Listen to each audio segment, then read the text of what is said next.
అఖండ భారతికి, సనాతన ధర్మానికి, మహోన్నతమైన వారసత్వానికి ప్రతీకలైన మీ అందరికీ కూడా ఈ సందర్భంగా అభినందనలు తెలియజేస్తున్నాం.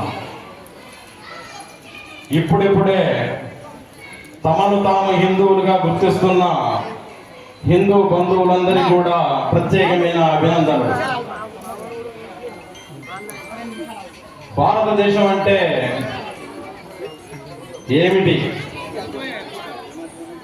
దానికి ముందు ఈ హిందూ సమ్మేళనం ఇక్కడ ఎవరు నిర్వహిస్తున్నారు?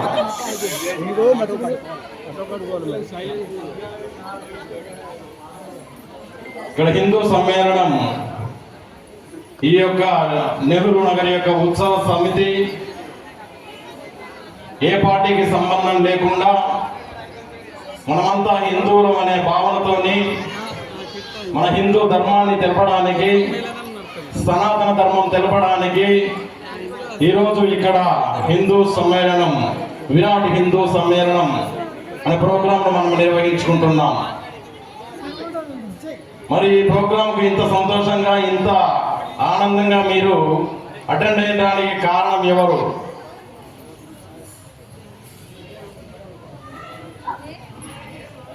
కొంచెం సేపు సైలెంట్గా ఉంటే ప్రోగ్రామ్ యజ్ఞం నిర్వహించారు. సంతోషంగా ఈ ప్రోగ్రాంకు అటెండ్ అయ్యారు. ఇక్కడ ఎంతో మంది ఆనందంతో ఉన్నారు. ఈ ఆనందానికి, ఈ స్వేచ్ఛ జీవితానికి కారణభూతులు ఎవరు? ఎవరమ్మా? ఎవరు? ఏమండి, ఎవరు? ఈ దేశం కోసం, ఈ ధర్మం కోసం, ఈ మాతృభూమి కోసం, ఈ పుణ్యభూమి కోసం, ఈ వేదభూమి కోసం సుమారు 4,50,000 మంది వారి జీవితాలను ఈ దేశం కోసం అర్పిస్తే ఈరోజు మీరు ఇక్కడ కూర్చున్నారు. అవునా కాదా? మరి వారు మీ ఇంటి పక్క చుట్టాలా? మీ బంధువులా? మీకేమైనా రిలేషన్షిప్ ఉందా? మీ ఊరు వాళ్ళ? వారు ఎందుకు ఈ జీవితానికి, వారి జీవితాలు ఈ దేశం కోసం బలిదానం చేశారు? ఎప్పుడైనా ఆలోచించారమ్మా? ఇది పుణ్యభూమి అంటాం, వేదభూమి అంటాం, జ్ఞానభూమి అంటాం, త్యాగభూమి కూడా అంటాం. మరి ఎందుకు వారు ఈ జీవితం కోసం, ఈ దేశం కోసం, ఈ భూమి కోసం వారు ప్రాణత్యాగం చేశారు? ఏ రోజైనా నా హిందూ సోదరుడు తన అస్తిత్వాన్ని, తన వ్యక్తిత్వాన్ని, తన యొక్క ధర్మాన్ని తెలుసుకుంటాడని, ఆ ధర్మం కోసం ఏ రోజైనా తిరిగి తన అస్తిత్వాన్ని కాపాడుకుంటాడని ఉద్దేశంతో ఆ రోజు అంతమంది బలిదానం చేస్తే ఈ రోజు నువ్వు ఇక్కడ కూర్చుండి ఈ పూజలు, యజ్ఞాలు ఇక్కడ కూర్చుండి చేసుకుంటున్నారు.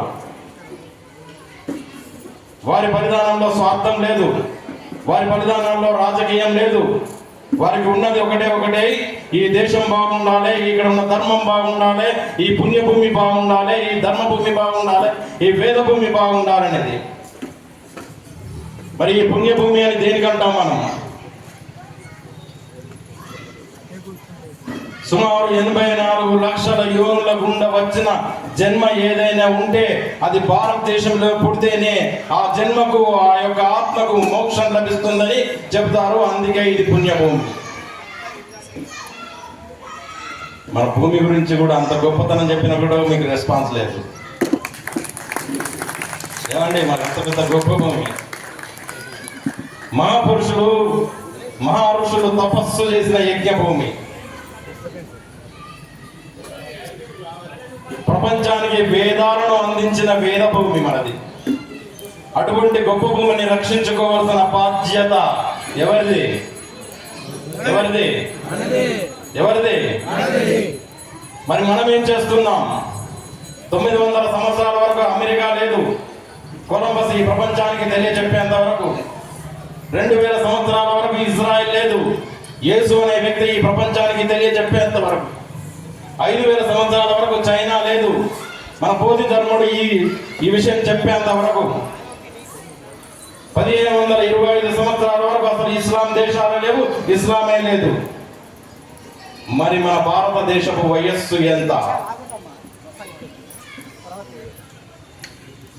మన భారతదేశపు వయస్సు ఎంత, మన సనాతన ధర్మము వయస్సు ఎంత, ఇక్కడ ఉన్న సంస్కృతి సాంప్రదాయాల యొక్క వయస్సు ఎంత? ప్రపంచంలోని చరిత్రకారులు, ప్రపంచంలోని పరిశోధకులకు అందనంత వయస్సు నా భారతదేశం వయస్సు. ప్రపంచంలో 28 దేశాలు సనాతన ధర్మం ఉంటే వారి యొక్క సంస్కృతి సాంప్రదాయాలు మర్చిన 27 దేశాలు ఈ రోజు ప్రపంచ పటంలో కనుమరుగైపోయాయి. అప్పటికి ఇప్పటికీ సజీవంగా ఉన్న సనాతన ధర్మము ఏది అంటే అది నా భారతదేశం మాత్రమే. మరి ఈ భారతదేశాన్ని తురుష్కులు ఎంతో మంది, డచ్ వారు, ఫ్రెంచ్ వారు, బ్రిటిష్ వారు ఎంతో మంది దీన్ని దండయాత్రలు చేస్తారు, ఒకరి తర్వాత ఒకరు. ఎన్ని సంవత్సరాలు దండయాత్ర చేశారు? మన వాళ్ళు, మన పూర్వీకులు ఎంతమంది బానిసల్లాగా ఉన్నారు. మన వాళ్ళు విదేశీ వాళ్ళ కబంధ హస్తాల్లో ఎన్ని వందల సంవత్సరాలు నలిగిపోయారు. ఈ చరిత్ర మీకు తెలుసా? మీకు తెలుసా? పిల్లలకు తెలుసా? మరి పిల్లలకు తెలియకపోతే మిమ్మల్ని ఏ విధంగా గౌరవిస్తారు వాళ్ళు? మన చరిత్రను మనం తెలుసుకోలేకపోతే రాబోయే సంవత్సరంలో ఇటువంటి ప్రాబ్లమ్స్ వస్తే మనం ఏ విధంగా ఎదుర్కొంటాం?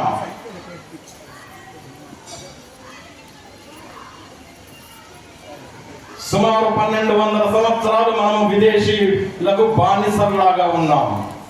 ఒకటి కాదు, రెండు కాదు, మూడు కాదు, 1200 సంవత్సరాలు మన విదేశీయుల తొత్తుల వాళ్ళ కబంధ హస్తాల్లో మన పూర్వీకులు నలిగిపోయారు.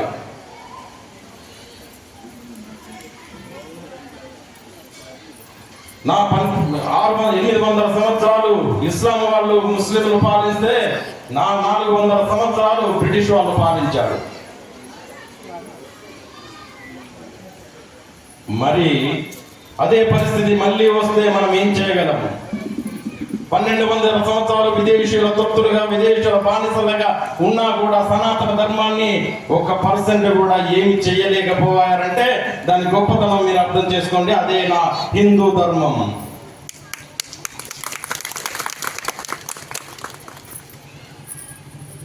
మరి మనం ఇంత గొప్ప వ్యవస్థ అని చెప్తున్నాము, ఇంత గొప్ప ధర్మం అంటున్నాము, ఇంత గొప్ప సంస్కృతి అంటున్నాము, సాంప్రదాయం అంటున్నాము, ఆచార వ్యవహారాలు అంటున్నాము, కానీ ఎందుకు పరాధీనమైంది?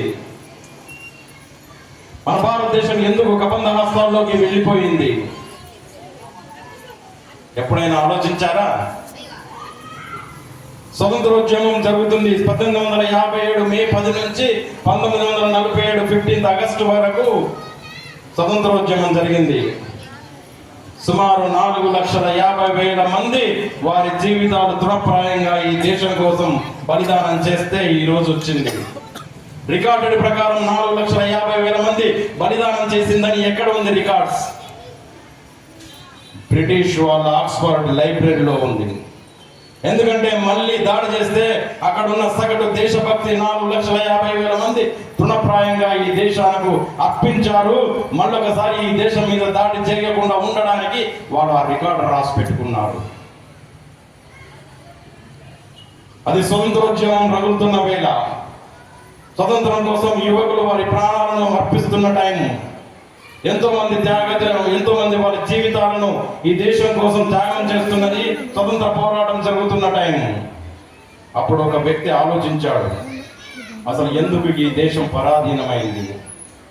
ఎందుకు మన దేశం స్వతంత్రం కోల్పోయింది? మన గొప్ప వ్యక్తులు ఎందుకు పరాధీనులయ్యారు? ఎందుకు వాళ్ళ చేతుల్లో బిక్కుబిక్కుమంటూ జీవితాలు గడిపిస్తున్నారని ఒక వ్యక్తి ఆలోచించారు. ఆయనే జన్మజాత దేశభక్తుడు డాక్టర్ జి కేశవరావు బలిరామ్ హెడ్గేవార్.